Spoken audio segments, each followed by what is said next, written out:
Is your Power BI report too slow?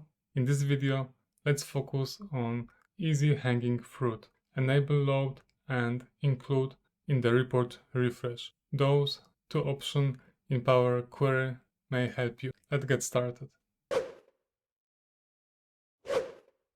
There are two fundamental mistakes that you should avoid inside Power BI. First, please don't load data in Power BI semantic model that you don't need. It may be a scenario when you need the data only inside Power Query for transformation purpose. And the second, please don't waste time for refresh data that are static. Instead, please use enable load option to reduce the data model size and increase performance, and use include in the report refresh option to exclude static tables from the refresh queue. Let's jump to the details. For enable loads, let me explain it by the example. We have data sources, source A and source B. We're going to put them inside Power Query and we get table A and table B. But our transformation purpose is to combine those two tables by using append function and get table C. Without any changes, we might load data inside Power BI and we get table A, table B, and table C. The case is that actually we don't need table A and table B inside semantic model. Those tables are used only for transformation purpose, only inside Power Query. And finally, we are interested in only table C. There is easy option how to do it in Power Query.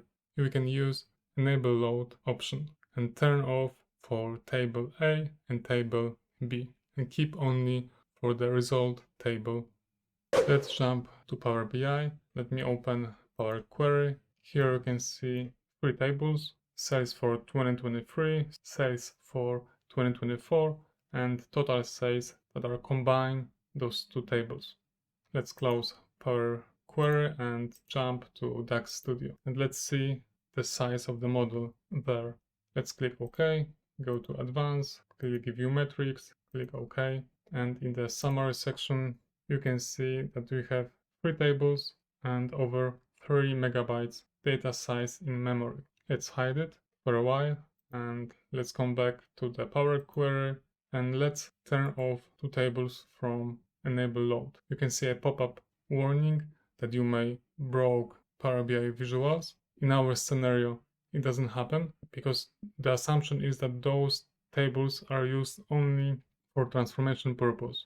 We don't need to use them inside Power BI because we have our result total sales table. So let's click continue, and the same for 2024, the same warning, click continue, close and apply transformation. And again, let's open DAX Studio, click OK, click advanced, view metrics, and click OK. And in summary section, you can see the new summary. Let's see both DAX Studio version. Here is the new one. Let me open the old one.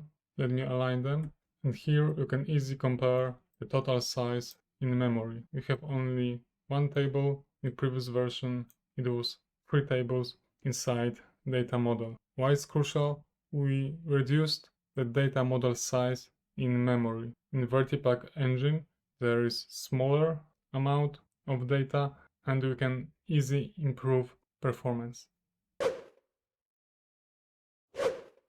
Let's see include in the report option details by another example. We also have source A and source B, but we operate on archive and current table. For archive, the table is static. It makes situation that it's loaded only once, or it needs quite rare refresh, even on demand like quarterly. We put those data in Power Query, then in Power BI. For archive, we are not interested about the refresh, but for current table, let's imagine that we need hourly refresh. And both tables are needed in semantic model. How to skip? By using include in the report refresh option and turn it off for archive table. Let's see it in Power BI. Let's jump in Power Query again, and here is the option to include or exclude table in the report refresh. Thanks for the watching. If you found this video helpful, don't forget to like, comment and subscribe my channel. If you want to get access to all the resources from this video, please head over to my website and check out the download section. See you in the next video.